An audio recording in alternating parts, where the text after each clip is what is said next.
Hey-o. Morning. Good morning. We're back.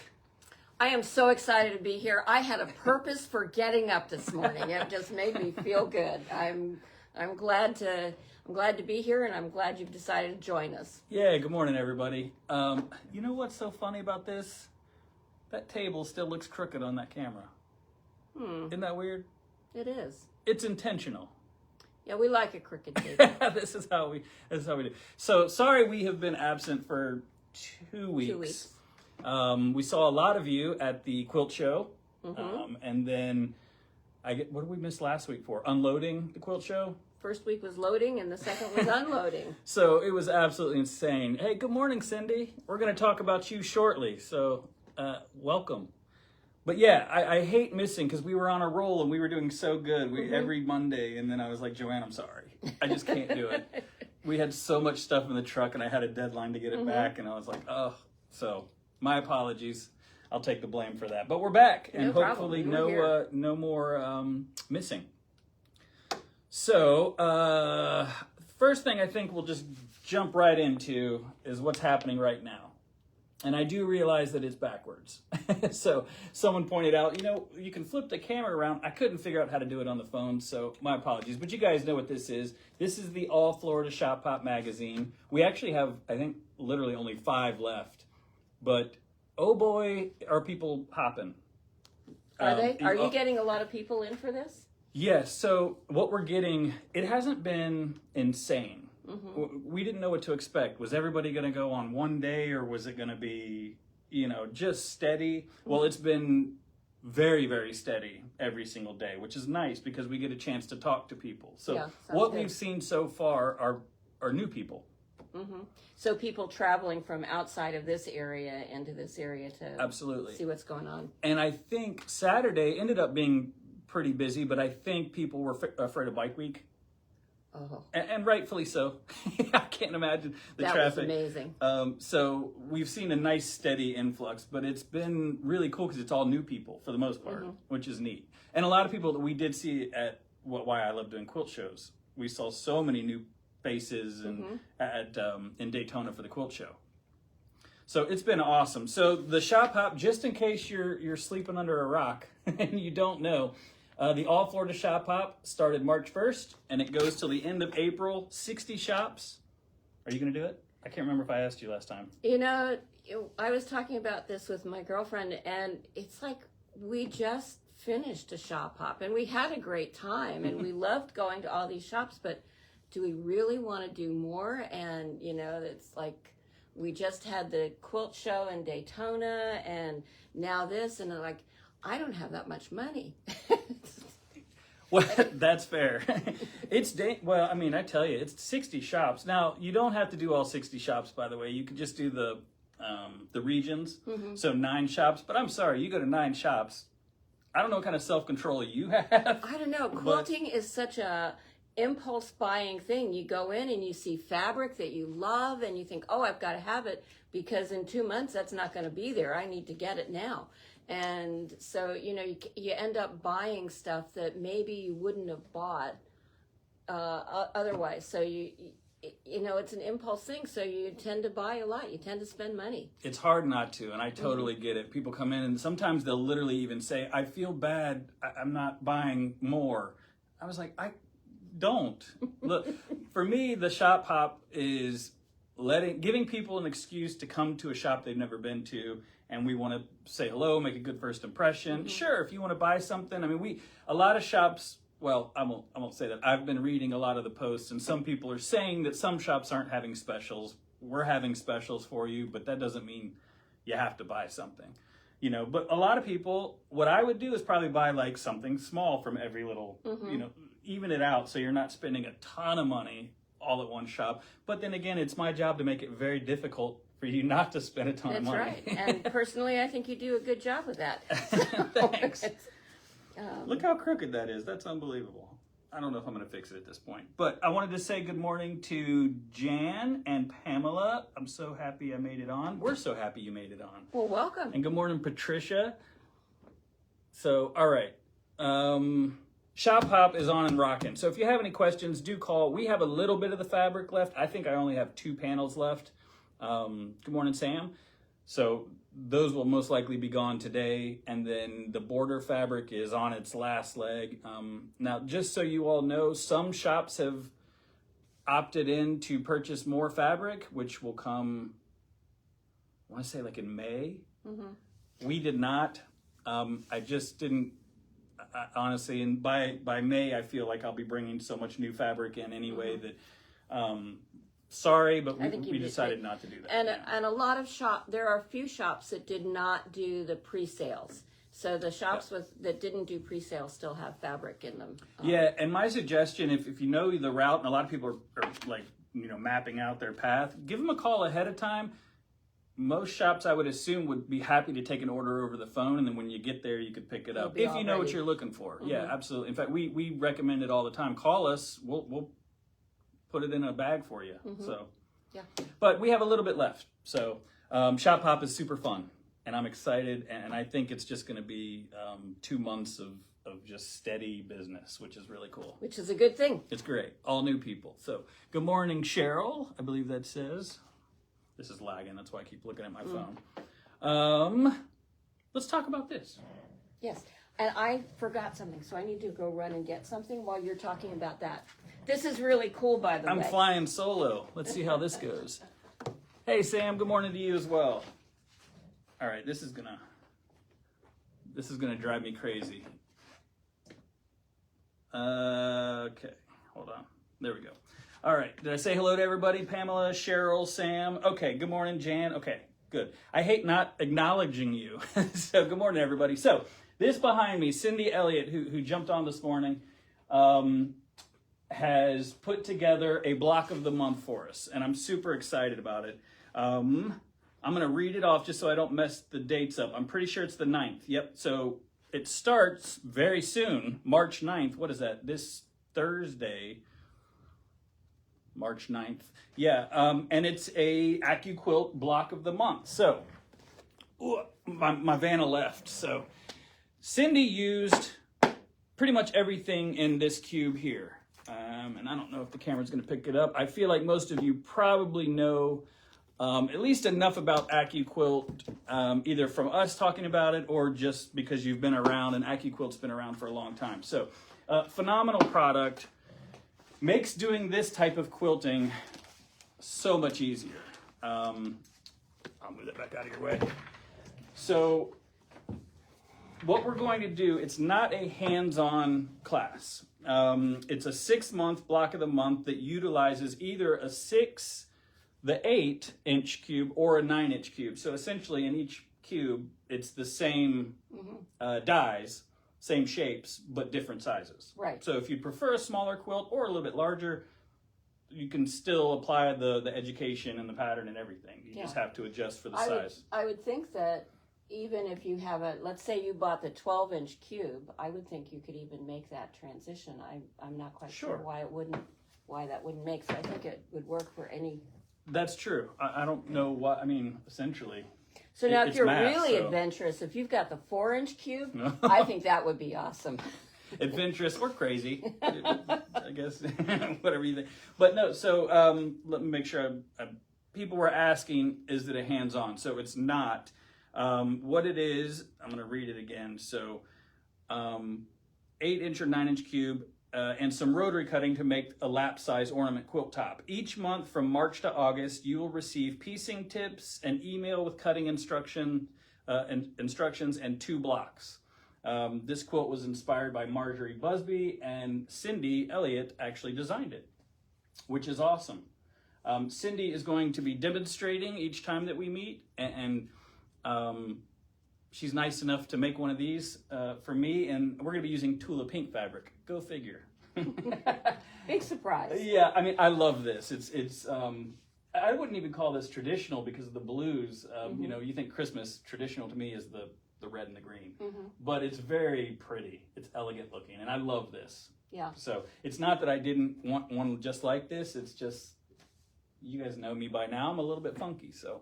It is lovely, and we were actually looking at this, and I think this is the same design that you might use for a pumpkin. So if you were wanting to do a Halloween something more of a harvest time, you could do yours in fall colors and make it more of a pumpkin-y looking thing. And Absolutely. So the cost is free. Let me repeat. wow. It's free. But we ask that you register online. So go to cutupandsew.com and just go to the calendar and register for us so that at least we have an idea of how many of you are going to be coming. You will need to register online or in the shop, and you need to be physically present to receive the block of the month instructions or information. So unfortunately, you can't just sign up and we're going to send it to you. You do need to come to the class. Now, the sessions are more of a demonstration, show and tell, sew and tell, whatever you want to call it.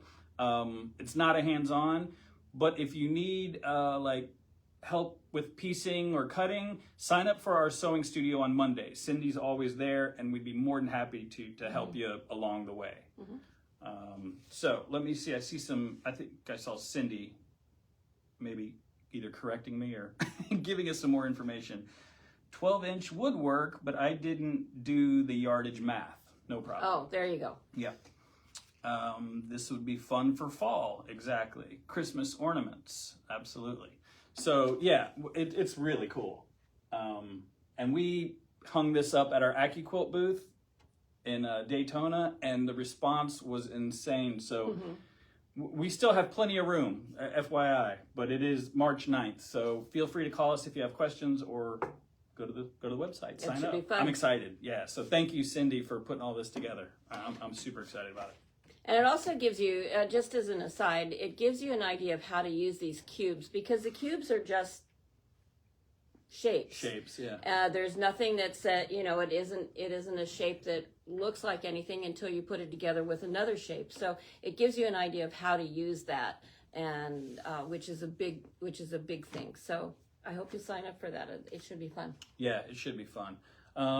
Before we jump on to some tips and stuff, where are we with your Jacob's Ladder? That started last week. That will go through the end of March. And then on the second week in April, the second Friday in April, we will start a new quilt, which I don't have yet. So awesome. Well, I only mention it because her quilt is hanging in the shop, and so people are going, "Oh, what's this?" And so I was explaining Jacob's Ladder is the current. We don't have a fun name for you because it's a recurring. We need to come up with a clever name. The Joann Lamb Quilting Club. But she does these quilt classes every month, and every month it's a different quilt. So if you missed out on the Jacob's Ladder, don't worry. Just pay attention and jump in for the next one. Yeah. They're really cool, and I love the group of ladies. The energy is so cool. It is a fun group of people. Yeah. And if you still wanted to sign up for the Jacob's Ladder and you kind of felt you kind of forgot about it or didn't know about it, you can still sign up for it. It's not a really difficult quilt to make, so it would be easy to catch up on. Not all quilts are like that, but this particular one is. Awesome. Pamela, weekends at all, or only weekday lessons for block of the month? For this one, Pamela, it's just on the Thursdays. We are getting a lot of people that are requesting, weekend or evening classes. I think a lot of people are either starting to quilt, non-retired folks are starting to quilt, or moving to Palm Coast. So I'm going to work on maybe once a week being able to stay open later, and then try to get some more Saturday classes for those of you that want to take things that can't during the week. So I'm working on that. Honestly, Pamela, the easiest way to do that, because truthfully, we can create a class for you anytime that you'd like. If you just reach out to me, you can hit me up on Facebook Messenger, you can call, come in, whatever's easiest for you. I'm happy to figure something out for you. So we're very adaptable. Yeah, you should do it like a book at the desk. Suggestions. See if you get It's a great idea. I love that. Get kind of a common thread of different suggestions. Yeah. Well, we get beginner quilting classes all the time, and it was tough to do one-on-ones. So we said, okay, so boom, we're nailing it. Every single month, it's the same date because there was enough requests for it. So that's a good idea, though. Look at that. Take it back old school. A book. A book. Who knew? They still exist. They do. Should I show this off, or do you want to do your go tips ahead. first? Okay. So just this new line came in while I was busy playing, and I just wanted to show you guys. Anytime we get new fabric in, I just like sharing it. Watch the cords down there. Hopefully you guys can see this. This is really unique. It's kind of pink and fuchsia and magenta, and it's leaves. Yeah, so this is RJR Fabrics Enchanted Field, but I don't know, like I was about to say, I don't think I love floral all the time, which is funny because my new tattoo's flowers. And I've been so drawn to these flowers, but I'm very picky. And for these, it's the contrast. You see, like, they're almost sketchy looking. They're so cool. This one right here is what sealed the deal for me, though. Wow. Those are my colors. Wow. Is that not gorgeous? Yeah, blues and teals and purples and a little bit of orange or yellow something there. Really pretty, though. Yeah, it is And really then- pretty. And we're back to the this one. leaves. So there are a couple of There's flowers. There's 2 flowers, 2 leaves, and then these really cool. Wow. Yeah, and then it's a smaller collection, or actually, I can't remember. I may not have bought the entire thing. Now, tell me, is this an ombre sort of thing? Because it looks dark on one end, and So, tell you towards what, the center, it let looks me, kind of looks lighter. Oh, very pretty. Let's open it up. So it's not necessarily an ombre as much as it's just dark on the edges. It looks like. Yeah, it is. It is gradated. It is. Yeah. If that's a word. Yeah. So- It is. We understood it. Okay. So yeah, it does get darker on the outside, kind of lighter in the inside. Kind of fun to use for a lot of different things. in a Yeah, quilt. and this is just some of the. So honestly, I was looking this morning. It's all right. We're just gonna wrap it up. It won't look real pretty, but that's okay. We'll move it to the side. We'll put the pretty ones so everybody can see those still. As I was looking around this morning, I go, "Oh my gosh, our shelves are leaning." Because the quilt show, but also the shop hop. You guys have been coming out. We've been very busy, and so we've got a lot of new fabric coming in. So I just figured each week we could just showcase a little bit of it. I don't want to spend too much time because honestly, the videos, cameras, they don't do it justice. You got to come in. You got to see it. But I get excited about certain fabric lines, and I love the colors on this. So that's why I shared that one today. Really pretty, though. Really pretty. Yeah, so, okay. On to the show, right? Enough of Josh babbling. Okay. Let's get some tips and tricks from Joann. Okay, so today, one of the big things that I end up teaching almost every class is how to cut straight and tips of using your rotary cutter. I think it's real easy to get your rotary cutter or ruler and start cutting away, and then you find out that it's not quite as easy as that. There's a little bit more complexity to it. And so I have a few tips on how to use your rotary cutter and how to cut your fabric straight and accurately. The first thing I wanted to mention was that the rotary cutters come in 4 different sizes. There's the 10 millimeter, which is really used for doing curves and just 1 or 2 layers of fabric. You can't do a whole lot of fabric on there, but just 1 or 2 layers, and it's perfect for that, especially when doing a tight curve. They're very nice for that.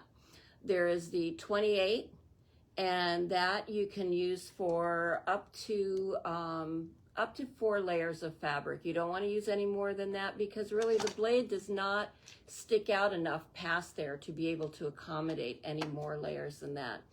This is the most commonly used size, which is the 45 millimeter, and probably the easiest to use as a beginner.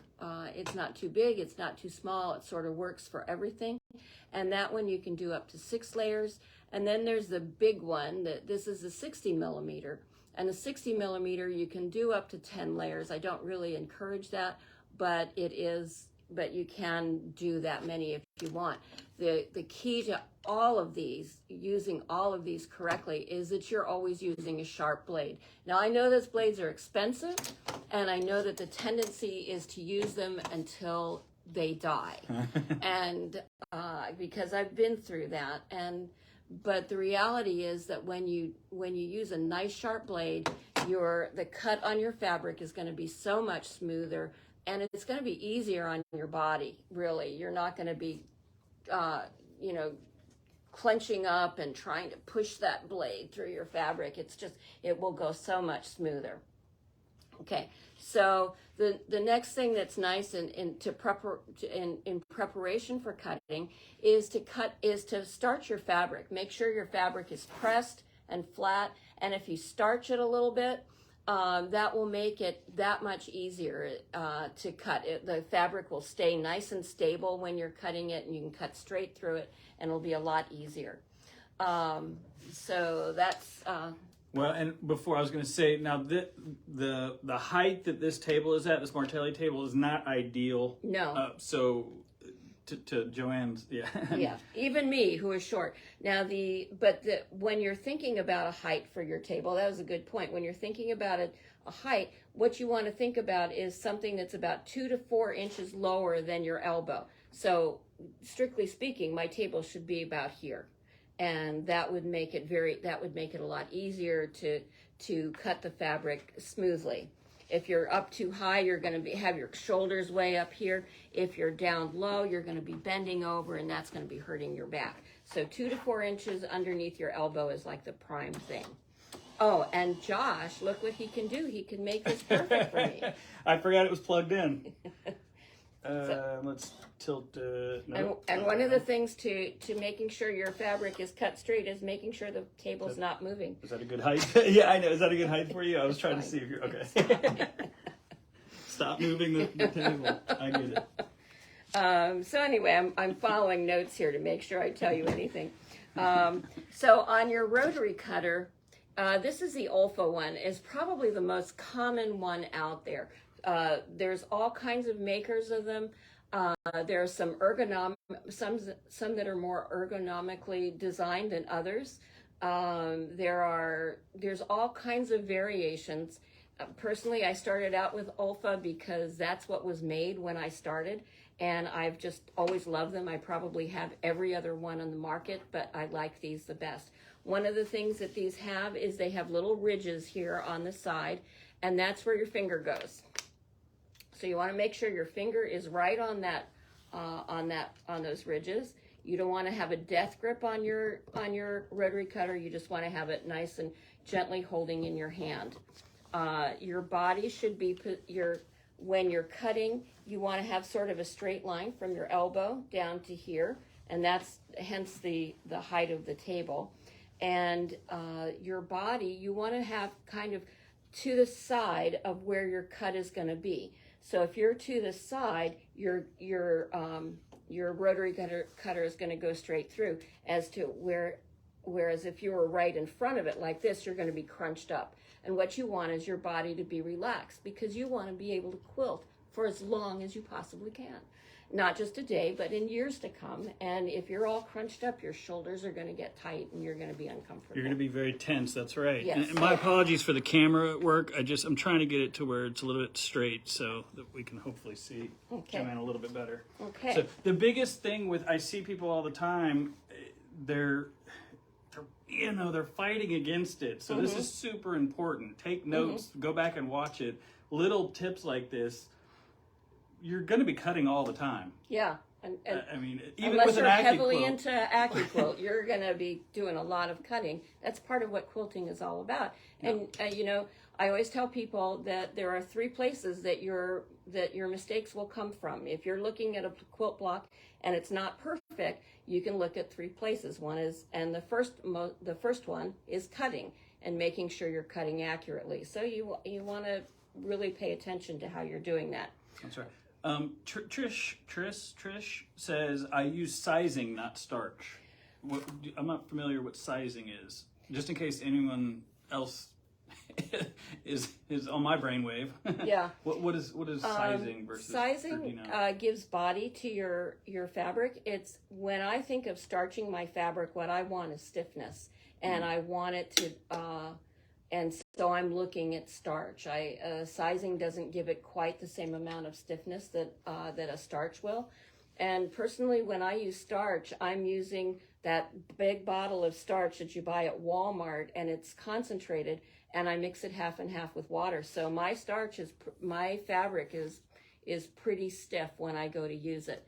and that all washes out. I don't starch any more than what I need for that particular day, but it will give both my cutting and my sewing a lot more accuracy. Nice. Now, I will say, Trish, if sizing works for you, then awesome. But like, we're not, And I think that that's one of the most important things to know about quilting is that it's an art. It is not a science. So what works for me, what works for my artistic ability when I'm sewing, and that's what I teach, it may not work for you. So if sizing is working for you, keep at it. Keep at it. That's right. It's working for you.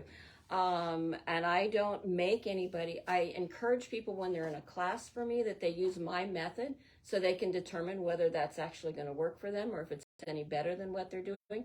But if it doesn't, go back to what works. Yeah, I have not heard any whips cracked during Joann's class. It's just for the record. Little gnashing of teeth, but not on my part. Yeah, none of that. Okay. So when you're holding your ruler, if you happen to be using these Creative Grids rulers, the Creative Grids rulers have dots on the back of them. And one of the things you want to do when you're holding your ruler is you want to, first of all, you want to use kind of a spider look to your hand. So it's kind of up like this. You don't want to be pressing down on it like this. And with the dots there, you want to try and position your hand over some of those dots because those dots are what are holding the ruler in place. And if your hand isn't over those dots, it may not hold quite as well as if you're really putting a finger on one or two of those dots to really press them down and getting them in place. Then you want to, I do something that most people don't do. Most people will leave their fabric wide like this and use a 24-inch long ruler. I don't do that, and I don't do it for a couple of reasons. One reason is that I'm short, and the longer the ruler is and the farther away I have to cut, the more likelihood there is for that ruler to move around. And so when I can put the ruler nice and close to me and I can cut right in this area here, then I don't have to move my hand along the side, then that ruler's going to stay still and my cutting is going to be straight. And then you're also not stretching and creating this sort of tension, less room for pain. Yeah. Now, just so you know, this was not an original idea on my part. I did learn this from an internationally known teacher, and I know that is not the common way of doing it, but I also have seen more and more teachers starting to use this method. So it has some validity. I'm not the only one doing it. It makes total sense to me. I mean, it really does. Yeah, and I think it's a hard habit to break is to having that long piece. That most people the way most people cut it, I just can't do that. It's just too long. I find that when I move, teachers will say, now you walk your hand up the ruler and my ruler moves. Yeah, certain rulers. I mean, you need, and we don't have any. Otherwise, I think I would have brought them. But like, True Grips, or if you like putting the non-slip stuff on the back of the rulers, that's one thing. But yeah, the more you move, the more chances for error. And those True Grips are actually raise your ruler up a little bit off of the fabric, which creates a shadow on your fabric. So it's hard to really tell where the edge of your fabric is. You can use some of the surgical tape that's kind of gritty, and that's not quite as bad. That's under there. And then there's also the spray, the grippy spray, which you can put on the back of your ruler that will hold it in place, and it gives it kind of a frosted look. Yeah, there's a lot of different options, and again, it goes back to just personal preference, what works for you. Exactly. And real fast. So Terry said only half of my question went through. So she was asking, what is the difference between starch and sizing? So I think maybe let me know, Trish, if we didn't already answer the question, by the way. But I think you kind of did because I was asking. Okay, and starch just gives you more stiffness. Yeah. And honestly, I can't speak to exactly what sizing is, other than it gives your fabric body, but it doesn't do the same thing that starch does. A good thing to look up online. Yeah. I can do that. Google it. Okay, so we've got our fabric lined up. When I line this up, I put the bottom edge. When I fold my fabric, I fold it up so that it looks like it's even with the top of the selvage, so that it looks kind of straight along the edge of the selvage. I make sure the bottom is even with one of the lines on the ruler, so that going all the way across, so that I have a nice straight line here along the fold, and I have a nice straight line at the top. And then I'm going to take my ruler, and I actually line my ruler up with a line on the mat, so that I know that the line is straight here and it's going to go across. When you start cutting, you're going to start off of the fabric. Don't start right here at the edge. You start off of the fabric. Your body is set so that you have one leg in front of the other, and you're just going to move through. Your whole body is just going to move through the whole line of cutting. And you want your rotary cutter to be straight like this. You don't want it to be angled like this. You don't want it to be angled like this. You want it straight all the way through. Now, as I was doing that, I was listening to my fabric, and I could hear that it was not cutting all the way. And that's usually because either your blade isn't sharp enough, or you're not putting enough pressure on there. Or you're using a ruler that has still got the plastic wrapping on it because it's a new one. So, in your defense, I was going to say, I think maybe you caught some of that, which is fine. But yeah, I forgot. You can hear it, and you can feel it. I Yes. mean, when you're doing it, you'll know when you skip something, We cut so much fabric up there, and we use the rulers that have the blade attached to it, which I love. But you have to be a certain height, and I'm just all day using them. And we go through so many blades. Oh, I'm sure. Yeah. I'm sure. Now, when you finish your first cut of fabric, usually that first cut is just getting, evening up the edges of your fabric. And when you take that first cut, you want to take that little strip of fabric that you've cut off, and I don't have a particularly big one here. You look at where the center fold of the fabric was. Here was the center fold, and you stretch that out, and you make sure it's straight. And if it's straight, then your fabric is straight, and you can keep cutting all along. If it's not straight, then you need to realign your fabric, and you need to do that whether you are using your fabric at just a half width or a quarter width like this. So you want to check that, and then you can continue cutting. So when you go to cut your fabric, then you want it, let's say I want to cut a 2-inch strip here. I want the 2-inch line of my fabric. I'm going to use my ruler, not my mat, to measure that. And I'm going to put the 2-inch line so that the line is covering the very edge of the fabric. Now, some rulers out there are really good because they, in one respect, in that they have a little space. Where this line is straight all the way through, there's a little space, like at the 1-inch line or the whatever inch line, so that you can see exactly where your fabric is. And that's a nice feature on those rulers, although I don't like them very much. This is my favorite. So I've got my hand covering a couple of the dots, and it's in a spider position. I'm standing over to the side of my fabric. I'm starting off the edge, and I'm moving all the way through. And then I pull my fabric away just to make sure that it's cut all the way through. And I pull it away gently. Now, if you pull it away really hard and there's a couple of little places where it didn't cut properly, it's going to move your fabric and kind of maybe create a little run in there. So just gently pull your fabric away. If it hasn't cut all the way through, you can just go gently cut along that edge and complete the cut. Nice and smooth. That's great. Yeah. Trish, you said that you're in Idaho and it's 6:30. Wow. Good morning to you. Well, thanks for tuning in. Yeah. I'm glad that we did answer your question at least somewhat. So that's awesome. Idaho. Good morning. How did you find out about us? Yeah. Just Facebook? Cool. I'd be interested to know. Oh, and Josh, I can resist telling people about this. This has nothing to do with cutting. This is something you can attach to your sewing machine, and it's a laser. and it looks really neat. I've seen it at the show. I've actually bought 2 and have not attached them to my machine, so I cannot say exactly how well they work.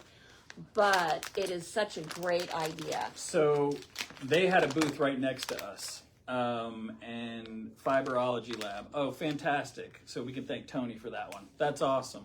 Tony's great and a part of our team now. So these guys had a booth right next to us, and I kept, hearing, people talking, and Maria, I think, said, you got to go check this out.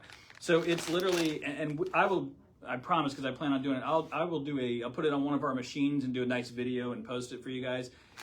This thing's awesome. So it is a laser, but most of the, I don't know what to call it, extra piece, like lasers that you can purchase and, stick to your machine, they wiggle. The machine vibrates, at high speeds, it's vibrating. This thing, the first thing he did was he opened it up on an M7, which is a big, fast machine, and he just pedaled to the metal. The laser didn't budge, and it goes right on the front. It is awesome, and it's got a little, I really need to open this up so I can describe it better, but a guide that goes Maybe right... next week you can demonstrate. That's what we'll do. Perfect. I'll bring mine, and then you don't have to open one of your packages. I need to open one anyway for a floor model, so Okay. but so we can demonstrate it. Nobody's going to buy it if we're like, here, this is cool.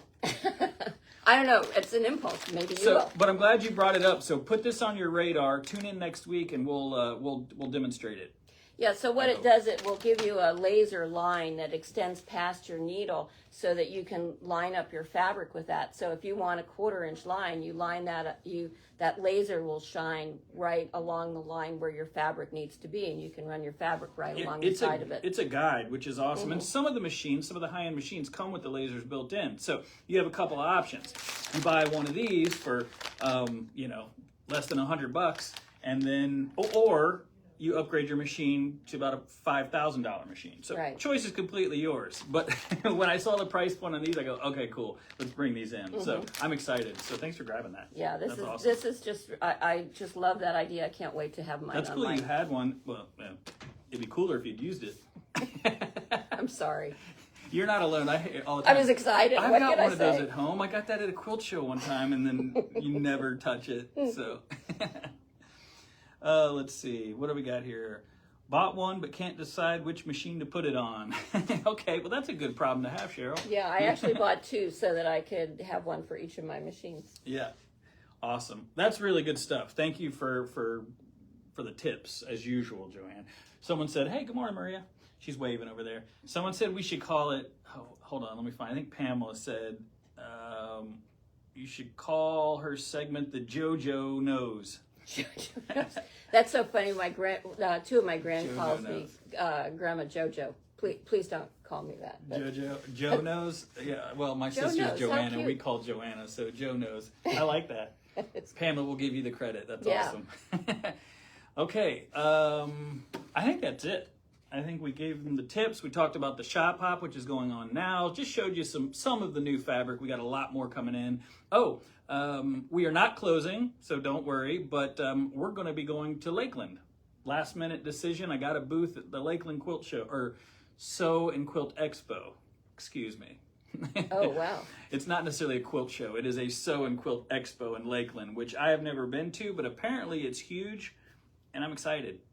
And a little bit nervous because nervous because I'm tired and I haven't started yet. But I'm excited. So if anybody's going to be in Lakeland, make sure you look for us and stop by and say hello. Yeah, and is that like the villages are near there and everything? Probably. So all I know is it's like Orlando. I'm looking on the map. Orlando, and then Lakeland's a little bit south. It's 2.5 hours from here. Oh, okay. That's not it. So yeah, I don't know exactly where the village is located. Yeah, I'm still very sketchy on Florida geography. I know. Well, there's so much Palm Lake, huh? Palm Coast, Palm Harbor, Palm Beach, West Palm. West Yeah. Palm. So Which one are you? To be honest, look, the shop hop. There's so many people that are doing all 60 of them. So I mean, more power to you. But what I mean by that is you can get to a lot of places in Florida without spending more than a day driving. That's true. So it's totally doable. So Lakeland, we'll see you there, but the store will be open, obviously, because we still got the shop hop going on. So Lots of new classes on the website. Go to cutupandsew.com, click on the calendar, call us if you have questions. I think that's everything. Yeah. Awesome. Well, thanks for joining us. Let's see, what did Pamela say? Oh, that show is very large. Awesome. Well, it was a last minute decision. I think I totally forgot about it, or I thought it was later in the year, and so I was talking to somebody at Daytona and said, oh boy, yes, let's do it. Because at Daytona we were having so much fun, but at Daytona we had 3 booths and we went really big. Lakeland we just have 1 booth, which I'm very okay with. But we will be taking AccuQuilt and our fabric and all sorts of stuff, so I'm excited. And I love to hear that it's a huge show. Yeah. So thank you, everybody. Pamela, I think I said hello to everyone. If we didn't answer one of your questions, feel free to go ahead and type it, because I go back and look at these. This is going to be posted onto YouTube as well, so if you'd like to rewatch it, you can always do that. We don't delete them. Yep. And we'll see you next week. Okay. Have Thanks, a good Joann. week. You guys take care. Bye. Bye. I'm sorry about that rule.